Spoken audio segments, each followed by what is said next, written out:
Sonic X Shadow Generations not only gave us the brilliant remaster of Sonic Generations for modern hardware, but as a part of the fearless year of Shadow, we also got Shadow Generations, which was a brand new game with a brand new story revolving around Shadow the Hedgehog and all characters important to him. This is Shadow's first solo game since 2005's Shadow the Hedgehog, essentially 20 years in the making. But to truly understand how monumental this game was, we need to first break things down a bit, so stick around until the end as we reflect upon Shadow Generations. Don't test my patience, subscribe now! Before I close this game like no tomorrow, please check out the video on my channel called How to Make Shadow Generations Perfect, which is basically where I discuss my more negative thoughts and opinions on this game. I'll leave a link in the pinned comment for that. But as for the game we got, in terms of gameplay, I'm a huge fan, honestly. This feels like the boost formula perfected, and I'm not really a huge fan of the boost formula.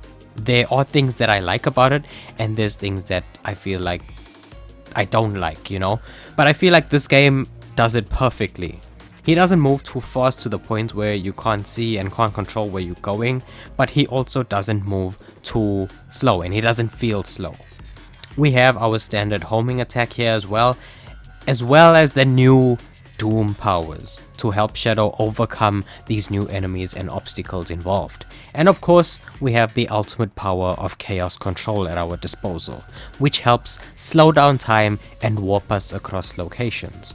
The stages all feel so satisfying to play and are actually way longer than I thought they would be. Very action-packed, adrenalizing, and super fun to play. The boss fights usually revolve around us using our special powers to gain the upper hand, but they are also quite thrilling to play though. Overall, I think that the gameplay is genuinely flawless and therapeutic. Like, I could just turn this game on at any moment and play any stage and have an absolute blast of a time. Now, in terms of visuals and environment, I really like how all the characters and their models look. I especially love Shadow's character model, specifically when he uses his various different Doom powers. I thought that the new models for Professor Gerald and Maria were very welcome. And Black Doom and the Black Arms looked more terrifying than ever. Like, guys, they actually made the Black Arms black, not whatever they were in Shadow 05. So the game is set in white space, which has various different locations of Shadow's past included, and Sonic Frontiers for some reason. So we had stages from Sonic Adventure 2, Sonic Heroes, Sonic 06, and Sonic Forces all included. No Shadow the Hedgehog stuff for some reason, but I don't know why. But they all looked wonderful and were faithfully recreated for a modern game. I don't have any problems with the graphics, animations, or art styles whatsoever. The game had these mini animated episodes called Dark Beginnings that act as a prologue to the story. I highly recommend checking it out online. There's a scene that really messes with my emotions, honestly. So for that alone, I think you should check out the entire thing. Check out all the episodes of Dark Beginnings. But looking back at the story and characters in this game, a lot of the main characters from Sonic are absent because this game is taking place at the same moment that Sonic Generations takes place. However, there are a couple of crossovers, but the important characters in this game are Shadow the Hedgehog, Maria Robotnik, Professor Gerald Robotnik, and Black Doom.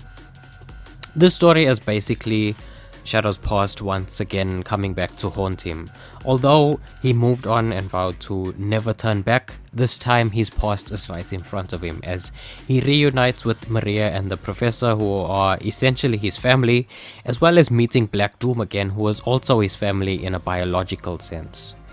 Along the journey, we battle old enemies like Eggman robots, gun mechs, Black Arms soldiers, and boss characters like Metal Overlord, the Bio Lizard, and Mephiles.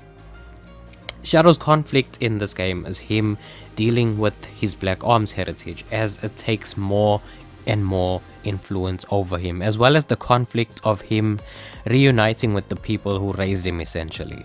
And I'm not going to spoil how it actually ends or how it goes fully for people who didn't play, but it's quite heart-wrenching, and you can check out the full playthrough on my channel if you want to see how it goes, as well as my reaction to it. I enjoyed it so much though, and I didn't want it to end, honestly. But what does this game mean to me personally? Well, it's Shadow the Hedgehog. It's my favorite Sonic character and one of my favorite fictional characters ever. I'm someone who's well versed in his character and lore when it comes to the games, and I was an enjoyer of Shadow the Hedgehog the game, and I wasn't afraid to admit that.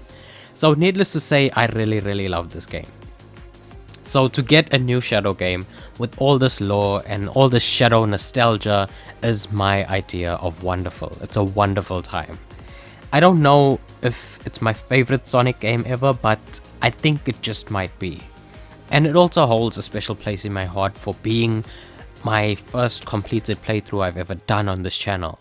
I connected with a ton of new viewers and subscribers over it, so I absolutely love that, and I appreciate all of my fellow Shadow fans. This game was for us. If you are interested in any other Shadow the Hedgehog related videos, please go ahead and click one of the videos or playlists on screen now.